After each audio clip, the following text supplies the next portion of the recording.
Heroes from different worlds are summoned to save the kingdom of Reitseger. Among them is Tsuyoshi Mukoda, a 27-year-old male whose only unique skill is online grocery shopping. He wonders if he possesses any other abilities besides this. However, there is not. Tsuyoshi is astonished to discover that the other heroes are overwhelmingly powerful, unlike him.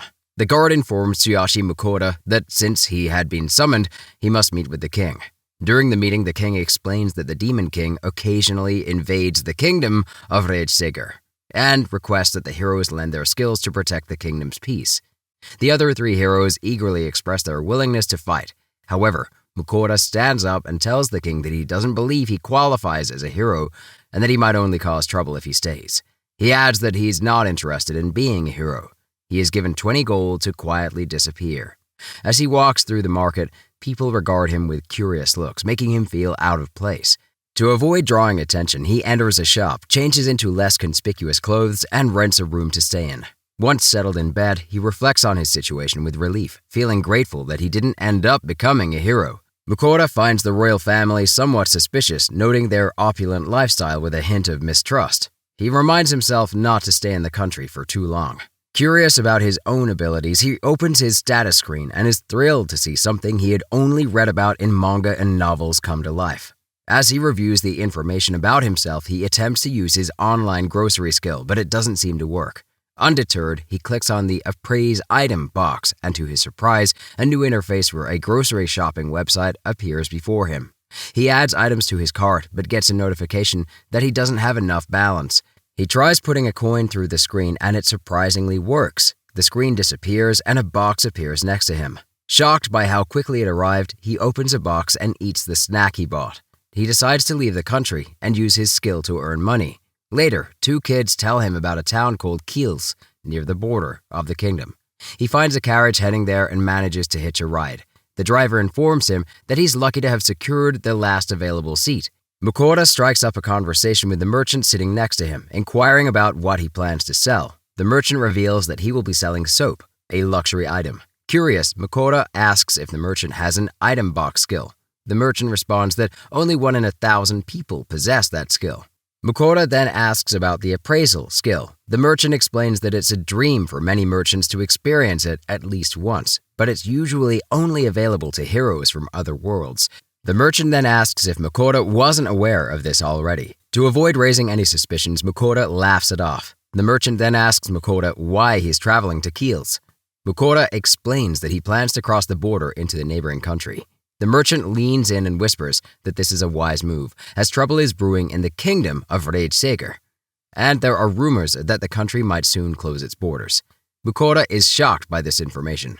When he finally arrives in Kiels, he discovers that all travel services are currently suspended.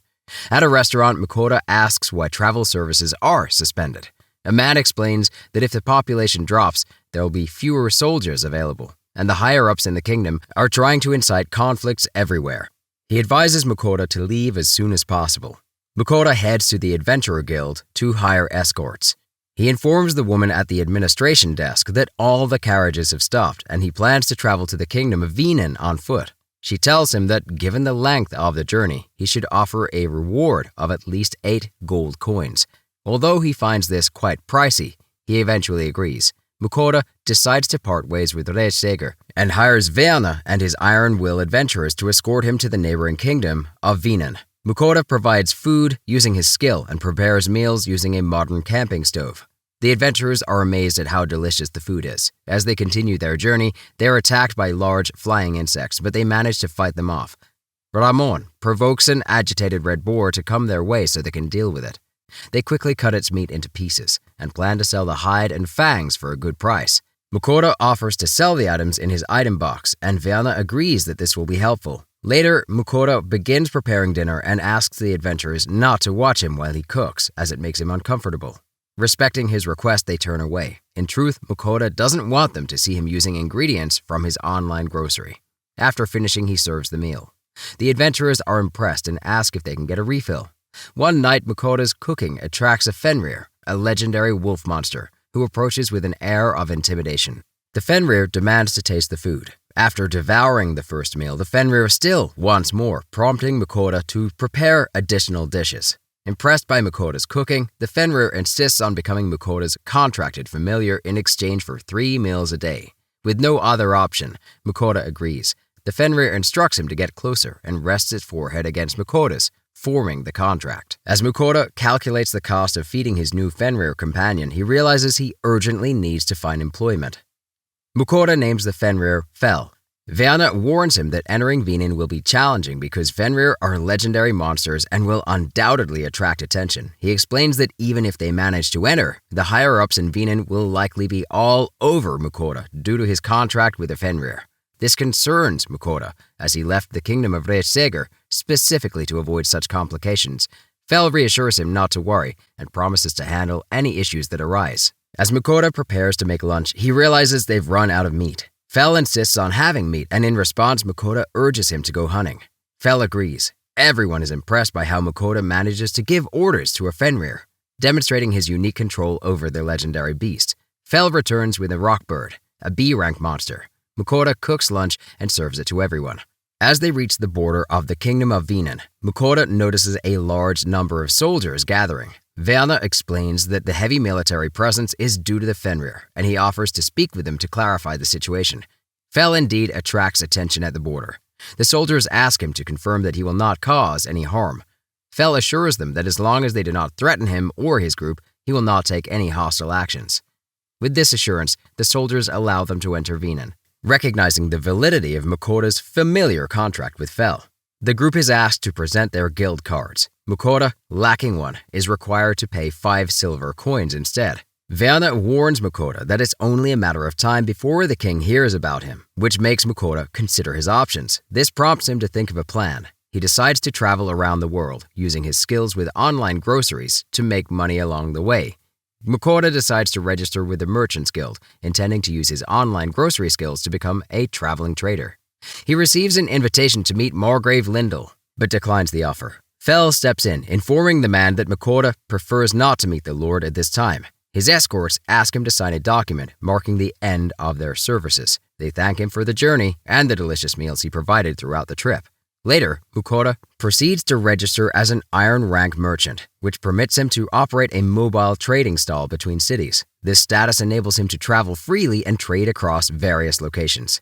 After receiving his guild card, Makota and Fel step outside, where Makota cooks various meats with different flavors, much to Fel's delight. The next day, Makota visits the guild to offer his wares. The woman at the desk examines the items and is impressed. She then takes him to meet the guildmaster, who is astonished by the exceptional quality of the salt and pepper. Makota realizes that items like salt and pepper, which he bought from online grocery for just 10 copper coins, are rare and highly sought after. He sells a bag of each to the guildmaster for 17 gold. Makota also joins the Adventurers Guild, where he is registered as a G rank, the lowest rank. He learns that to maintain his membership, he must complete at least 1 quest per month. To keep things straightforward, he accepts a quest to gather medicinal plants. Meanwhile, Verna and his friends express their hope of seeing Makota again, already missing both his presence and his exceptional cooking skills. As Makota and Fel prepare to head out, Fel suddenly stops and voices his concern. He tells Makota that he senses the presence of various monsters nearby and is worried about the potential danger if he goes hunting while Makota is out collecting medicinal herbs. Fel then uses his powers to create an invisible protective shield around Makota, ensuring that he remains safe while gathering herbs. Fel leaves to go hunting while Makota collects the medicinal herbs. Once Makota completes his task, he purchases items online and starts preparing lunch. A short while later, Fel returns with another rock bird he has hunted. Makota prepares pasta for lunch, and they sit down to eat together. Fel is initially unfamiliar with the dish, but after trying it, he loves it. Makota laughs at how Fel's fur ends up covered in sauce from enjoying the meal. Afterward, Makota goes to inspect the other creatures that Fel has hunted and is taken aback by the impressive variety and number of them. Makota is unsettled by the sight of the orcs, noting their humanoid appearance. He wonders if they might be an acceptable food source for humans. Deciding to return to town, he heads back to deliver the medicinal herbs to the guild. To speed up the journey, Fel lets Makota ride on his back. When they arrive, the guild's secretary is impressed by the quantity of herbs Makota, a newbie, has managed to collect. Makota then offers to sell the orcs he has gathered. The secretary is surprised. Makota explains that the orcs were collected by his companion, hinting at Fel. The secretary looks at Fel with admiration. Despite her initially harsh demeanor, she then shows Makoto where he can sell larger monsters. Makoto leaves not only the orcs, but also other monsters to be butchered. He explains that he wants to keep the meat and sell the rest of the body parts. He requests that some of the orc meat be prepared immediately so he can cook a meal. Later, Makoto finds the orc meat even better than pork. The next morning, when he returns to the butcher, he earns 200 gold for the monster parts. The butcher notes that many newcomers underestimate the value of monster parts and gives Makoto magic stones from A-rank monsters. Makoto is asked about Fel, who is attracting a lot of attention. To keep things simpler and safer, Makoto decides to claim that Fel is a great wolf, not a Fenrir. With his newfound wealth, Makoto celebrates by introducing Fel to high-quality Japanese Wagyu beef. Unfortunately, the premium meat boosts Fel's stats so significantly that he ends up hunting even stronger monsters all night while Makoto sleeps. Among the monsters Fel hunts are a rare orc general, an A-rank metal lizard, and even a legendary chimera. Overwhelmed by the number of valuable monsters that need to be butchered, Makoto decides he will never feed Fel Wagyu again. Makoto asks if Fel uses magic to hunt monsters. Fel explains that while he relies on his teeth and claws, magic is also an efficient way to take down numerous small creatures at once. He proudly demonstrates a bit of wind magic, and Makoto watches in awe. Curious, Makoto asks if he, too, could use magic. Fel responds that it's possible if Makoto has the magic power to begin with. To Makoto's surprise, he discovers he does have some magic potential, but he's unsure how to harness it. Feeling a bit embarrassed, Makoto asks for guidance. Fel instructs him to focus and think about using the magic. Makoto gives it a try, but fails. Fel explains that he needs to let the magic flow through his body and that practice is essential. Makoto tries to use his magic, but his powers are weak and unstable. Fel, seeing the need for practical experience, insists that combat is the best way to improve. Despite Makoto's protests, Fel pushes him into a battle with a goblin village. As goblins swarm around him, Makoto manages to harness a bit of magic to fend them off. His excitement grows with each successful spell, but his triumph is short-lived when he trips over a rock and falls. The goblins close in, but a protective barrier, unknown to Makoto, shields him from their blows. Summoning his remaining strength, Makoto hurls fireballs at the attacking goblins. His skill with fire magic improves rapidly, but the exertion is too much for him. Exhausted, he faints from the strain.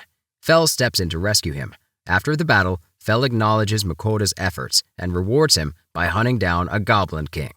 Though the creature is inedible, it yields a valuable magic stone. Fel requests Wagyu steak as a reward for his help. Makoto, still catching his breath and feeling the strain of the fight, argues that there is plenty of meat left from their previous hunt. Too exhausted to cook, he instead offers Fel some dessert pastries. As they share the pastries, Fel reveals a surprising detail. He's blessed by Ninrir, the wind goddess. This blessing not only makes him immune to sickness, but also enhances his wind magic, making it his strongest element. Makoto, feeling a pang of envy, calls out in frustration, wishing for a blessing from any goddess to boost his own abilities. His plea does not go unheard. Somewhere, a goddess takes notice of his request. To avoid aimless wandering, Makoto and Fel decide to enter a nearby town to buy a map. Makoto heads to the local library, hoping to find a map there. Instead, he discovers a book on basic magic but is put off by its steep price. He learns that accurate maps of the world are restricted and highly controlled due to frequent wars. Later, at a bustling pub, Makoto sits down with a group of locals, buying drinks and striking up a conversation. He mentions his quest for a map, and after some friendly chatter, he manages to purchase one that shows the general locations of the kingdoms and their dungeons for a gold coin. Just as he's about to leave, he overhears a group of adventurers laughing.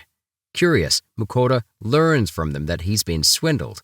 Maps are actually a basic item available at all guilds for just 1 silver coin. Realizing his mistake but undeterred, Makoto decides to set his sights eastward toward a kingdom by the ocean. Ninrir, the wind goddess, is taken aback to learn that Fel has taken an interest in a human like Makoto. Meanwhile, on their journey, Fel insists they take a break by a serene lake so Makoto can cook some fish. Using his wind magic, Fel causes the fish to surface, making it easy for Makoto to catch them.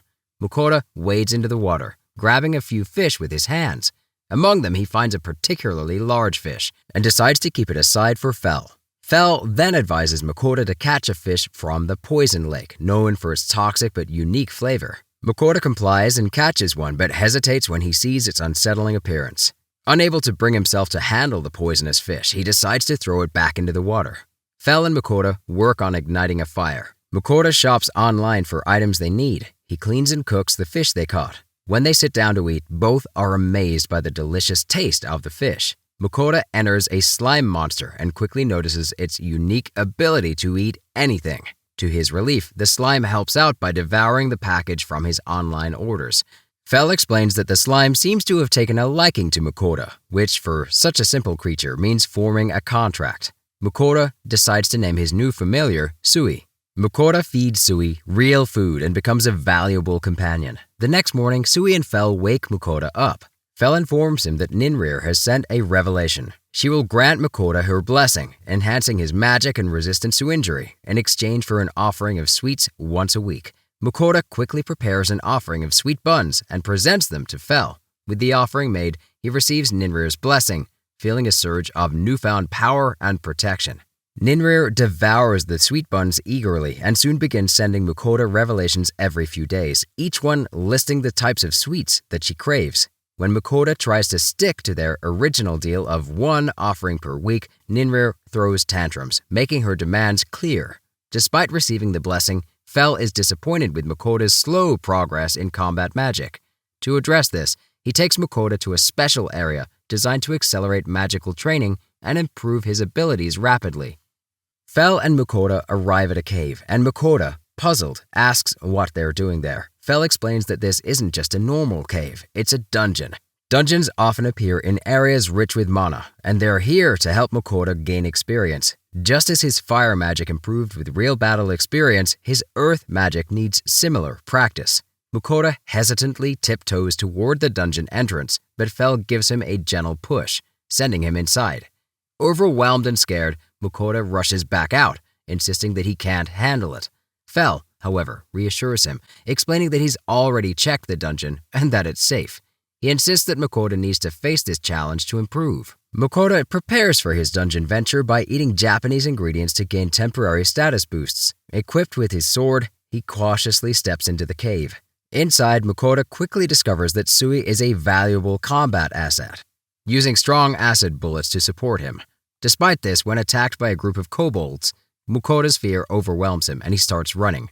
In his panic, he inadvertently hones his skills, becoming more proficient with his stone bullet magic. He manages to fire 3 bullets simultaneously and successfully defeats the kobolds. Elated by his achievement, Makoto feels a sense of accomplishment. However, Fel remains unsatisfied, telling Makoto that his performance is still not up to standard and that he needs to continue improving. They enter an area teeming with hundreds of kobolds. Fel urges Makoto to fight them, assuring him that Sui can assist him and reminding him that he's protected by an invisible barrier, so there's no need to worry. Sui, excited by the opportunity, eagerly joins the battle. Fel playfully teases Makoto, saying that Sui is braver than he is. Makoto engages in combat using his powers to fend off the swarming kobolds. Just as he starts to gain confidence, he's confronted by the dungeon boss, the Kobold King, who is furious over the death of his minions. Desperate, Makoto upgrades his stone bullet to stone cannon and manages to injure the king. However, soon he runs out of magic. Sui steps in to finish the fight, using his acid bullets to defeat the Kobold King and leveling up significantly in the process. Exhausted, Makoto passes out from the strain. When he awakens, he finds that Sui can now speak in a childlike manner and refers to Fel as Uncle Fel. Makoto is both impressed and disheartened to see that Sui is now stronger than he is, despite their shared level up. Determined to celebrate their progress, Makoto treats everyone to generous servings of oyakadon, made with stat-boosting Japanese ingredients. Fel insists on a shortcut through Griffin territories. He explains that both the Orthros and Griffins, high-level monsters, each control territories in the forest, and humans typically have to navigate around them to avoid conflict. Makoto is startled by this revelation and asks why they are crossing these territories in the first place. Fel assures him that the monsters are no threat and that he can handle them. Suddenly, they hear rustling in the bushes, and Fel tells Makoto to take Sui and step aside. The monsters emerge, surrounding them. One of the creatures lunges at Fel, but the powerful Fenrir swiftly kills it with ease. The remaining monsters flee in terror. Makoto, curious, asks Fel about the skill he used to defeat them. Fel explains that it's the Rending Claws skill, which allows him to channel magic into his claws, capable of shredding his enemies. Later, as they rest in a safe spot, Sui pipes up, saying he's hungry. Makoto finds Sui's request endearing and affectionately strokes his head. Fel, watching this interaction, feels a twinge of jealousy and comments on how Makoto's demeanor towards Sui is noticeably different from his attitude toward him.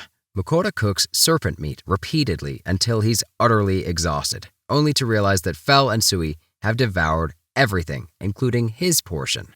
The next day, as they continue their journey, Fel suddenly stops upon spotting mushrooms near a tree. Makoto examines them and discovers they are rare healing mushrooms, known to heal stab wounds and broken bones. Sui eagerly eats one and gains a new skill that allows him to produce various types of healing potions, including one so potent it can save people from certain death. As they move on, a griffin challenges Fel to a duel to assert dominance. Fel accepts and emerges victorious, but he's seriously injured in the fight. Sui's new potions prove essential in saving the griffin, who then recognizes Fel's strength and agrees to accept him as the new leader. Noticing that Fel has sustained injuries that few could survive, Makoto is impressed. The other griffins acknowledge the new leader's prowess and present Makoto with a griffin feather, which guarantees him safe passage through griffin territory for the rest of his journey. During dinner, Fel asks Makoto if he has been making offerings to the goddess Ninrir. When Makoto admits he hasn't, Fel becomes upset and insists he start doing so immediately. A few days later, as they leave Griffin territory, they come across a trading caravan under attack by bandits. Fel intimidates the bandits into surrendering, and the grateful caravan owner, Lambert, invites them to join him on his journey to Carolina, a city near the ocean where Makoto had wanted to visit. Later, Ninrir appears and demands that Makoto apologize for neglecting her offerings. She only relents when Makoto presents her with a wide variety of desserts. While traveling with the caravan, Makoto becomes increasingly anxious as he hears the news of Fel has spread across the kingdoms, fearing they've drawn too much attention. When they take a break to rest, Makoto, Fel, and Sui find a quiet spot to prepare their meal. The tantalizing aroma of Makoto's cooking soon reaches the caravan, and the travelers eagerly join them for a taste. Makoto serves them and is praised for his exceptional culinary skills. Upon arriving in Carolina City, Makoto discovers that his adventurer's membership has been revoked for failing to complete any quests in over a month. At the guild, he faces mockery from others for carrying Sui, the slime, and is ridiculed for his attachment to the creature. After reinstating his membership, Makoto stuns Lambert's guards by showcasing the high-quality monster meat that Fel has procured. As they wait for the meat to be butchered, Makoto excitedly talks about trying the serpent meat again. One of the guards overhears and asks about the variety of meats Makoto has prepared. His detailed explanation leaves the guards astonished, and they bow to him in admiration of his impressive cooking. Determined to gain the benefits of a higher rank, Makoto decides to push for a promotion to F-rank adventurer. This upgrade will offer better rewards and help him support Fel more effectively.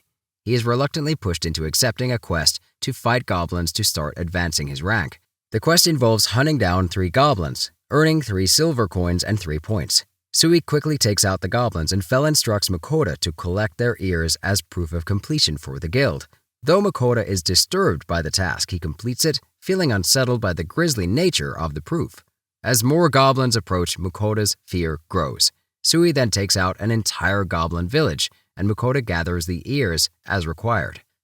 Concerned that the bodies might attract more monsters, Makoto contemplates burning them but worries about starting a forest fire. Instead, they have Sui melt the bodies down. This causes Sui to evolve, gaining the ability to change size and split into numerous smaller slimes. Meanwhile, Ninrir, the wind goddess, delights in the sweets Makoto has offered. Her joy catches the attention of other goddesses, who become intrigued by the source of her happiness. When Makoto returns to the guild with the captured goblin's ears, the guildmaster, Willem, requests a meeting with him. Willem inquires if it's true that Makoto has managed to handle an impressive number of goblins. Nervously, Makoto explains that they merely stumbled upon a large goblin settlement. Willem informs him that there has been a sharp increase in goblin sightings, and because Makoto dealt with the settlement, he is due a significant reward. Makoto is taken aback by this news. Willem also expresses admiration for the strength of Makoto's Fenrir. He reveals that the royal family has granted Mukoda complete freedom within their kingdom's borders. In exchange for quietly handling several troublesome monster-slaying quests for Fel, Willem promotes Mukoda directly to C rank. Mukoda then sells Fel's latest monster kills to the guild. However, two of the monsters, a chimera and an orthrus, are turned away because they are so valuable that the guild cannot afford them. With the money from the goblin ears and selling the monsters, Mukoda earns a staggering 2,000 gold, marking the largest single payment in guild history. This windfall makes Mukoda both thrilled and anxious, fearing that thieves might target him for his riches. Fel is tasked with taking down a mithril lizard and a herd of bloody horn bulls. In the meantime, Mukoda visits Lambert's shop to make some purchases. He buys a nicer bag for Sui to sleep in, a knife belt, a wallet, and new boots. As Lambert primarily deals in leather, he expresses interest in buying any high-quality monster skins Mukoda might acquire in the future, particularly those from snake-type monsters. Mukoda agrees to sell Lambert any future black serpent skins he might catch, and they shake hands to seal the deal. That night, Mukoda decides to cook a feast until Sui and Fel can no longer eat. He smirks as he thinks about his plan. When the food is ready, Sui and Fel eagerly devour the first dish and ask for more, eating until they can't manage another bite. Later, as Sui and Fel rest contentedly, Mukoda enjoys his own meal with a beer, savoring the satisfaction of his cooking. Meanwhile, Ninrir indulges in the sweets Mukoda has sent her, delighting in the treats but begrudging his warnings that eating too many could make her fat. The other goddesses, intrigued by the unique flavors of the otherworldly food, watch with interest. Mukoda discovers that the metal lizard has evolved into a mithril lizard. Fel explains that this transformation occurred because the lizard must have consumed some mithril ores. As a result, mithril's properties make it highly resistant to magic, allowing it to absorb and diffuse magical attacks effectively. Mukoda asks Fel if this resistance also applies to his own magic.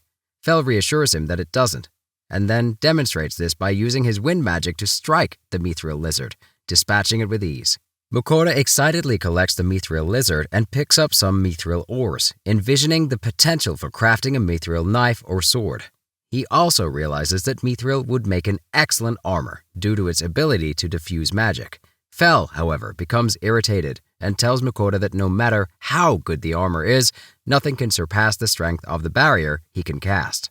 He urges Mukoda to focus on hunting bloody horn bulls instead. They proceed with the hunt and successfully return to the guild. Upon their return, Mukoda learns that the city lord is likely to want the mithril lizard as a gift for the king, along with the information on the location of the undiscovered mithril ore. In exchange, the city lord offers a reward of 5,000 gold. After a feast of bull meat, Mukoda prepares an offering for Ninrir. However, he is soon confronted by 3 other goddesses. They not only offer their own blessings for Mukoda's otherworldly offerings, but also reveals that Ninrir is quite stingy. They explain that Ninrir only gave Mukoda a minor wind blessing, even though he has no natural affinity for wind magic. Despite his worry about the attention from being the only living human with blessings from multiple goddesses, Mukoda receives blessings from the earth goddess Kisharl and the fire goddess Agni. Since Mukoda has no affinity for water, the water goddess Rusalka blesses Sui instead. To thank them all, Mukoda prepares a large box of sweets for the goddesses to share. In the forest, Sui and Mukoda test out their new powers. Fel, impressed by the new abilities of Mukoda and Sui, decides to hunt the snake monster Lambert has requested. The next day, Fel asks Mukoda what his plans are, assuming they might involve hunting. Mukoda explains that since he has already ranked up, there's no need to push themselves with more hunting. Fel says he doesn't mind hunting, but Mukoda argues that his body might not handle it well. They decide instead to deliver the black serpent they hunted to Lambert. Fel finds this task a bit dull, but Mukoda motivates him by promising a delicious meal once they return with the butchered meat from the guild. Mukoda collects the meat and the payment from the other parts he sold. He is told to wait a little longer for the mithril lizard, as Guildmaster Willem has gone to discuss it with the city lord. Mukoda reassures the butcher that there is no rush and requests the black serpent to be butchered as well. He specifies that he'll sell everything except the meat and the skin. Later, Mukoda uses the meat to cook meals. Afterward, He tries to wash his clothes with the new soap but is disappointed when it doesn't produce any bubbles. Buys some soap from his online grocery instead. This makes him want to take a bath. Makoto sells the snakeskin to Lambert for 50 gold coins. He also shows Lambert the modern soap, shampoo, and conditioner. Lambert is moved and expresses his gratitude for Makoto's friendship. He immediately purchases the products as an anniversary gift for his wife, Marie. Makoto learns that Lambert has a bathtub, which is a rare and luxurious item. The next day, Marie loves the shampoo so much and expresses that it made significant changes to her skin and hair. Lambert offers to sell the shampoo in his shop for Makoto, as Makoto doesn't have a shop of his own. After Lambert's wife insists that the shampoo will be a great item to sell, predicting that noble ladies will be eager for it, she insists that Makoto sell it in their shop. Makoto agrees to the arrangement. Later, Makoto returns to the guild and meets with Willem. Willem informs him that the city lord will pay for the mithril lizard and provide a bonus for the mine location, totaling 5,800 gold. Makoto plans to use the gold to buy a bath. However, an employee rushes into Willem's office with alarming news. A swarm of wyverns is attacking, and many adventurers are injured and poisoned. After Sui uses his powerful healing potions to treat the wounded, Willem issues an emergency quest to slay the wyverns. Since many adventurers aren't strong enough to face the threat, Fel and Sui volunteer to handle the situation. Makoto watches in awe as Fel and Sui battle the wyverns, impressed by Sui's growing strength. When a wyvern tries to attack Makoto, the barrier Fel casts protects him, and Sui swiftly intervenes to save him. Meanwhile, the three summoned heroes Kaito, Kanon, and Ryo are curious about Makoto's fate, wondering what has become of him and his seemingly useless online grocery skill. They doubt he is still alive and hope to one day meet the rumored legendary adventurer who tamed a Fenrir. Makoto, Fel, and Sui return to the guild and report to Willem that they have hunted down the wyverns. Willem is surprised to learn that they collected 13 wyverns. Both Willem and the butcher are astonished by the quantity. Willem admits that he cannot afford to buy all of them. At Makoto's next offering to the goddess, each makes a different request. Ninrir still desires sweets. Kisharl asks for shampoo, Agni wants alcohol, and Rusalka requests the same meals Makoto feeds Fel. The next day, Makoto buys a bathtub and with Sui's help builds a bathhouse. Makoto finally gets to enjoy a bath. He uses the wyvern meat to make gyodon and then a stew. When Fel returns with an earth dragon, Makoto scolds him for being reckless. The item box is so full of valuable monsters that no one can afford to buy them all. As punishment, Makoto says Fel can't have dinner until he takes a bath. Even though Fel protests, Makoto manages to wash him with dog shampoo. After Fel is clean, he finally gets his dinner, but he's not happy when Makoto says he has to bathe once a month from now on. Makoto playfully asks Sui which version of Fel he prefers, the clean, shiny Fel or the old, dirty Fel. Sui enthusiastically replies that the clean and fluffy Fel is definitely the best. Fel, caught off guard by the compliment, feels a flush of shyness. He agrees. Willem decides not to butcher the earth dragon because it's so valuable. He's worried that the other parts might get damaged. Instead, he suggests Makoto visit Dolan City, where the guildmaster is an expert on dragons. This trip will also let Makoto finally visit the ocean. After saying their goodbyes, Makoto, Fel, and Sui head to Dolan City.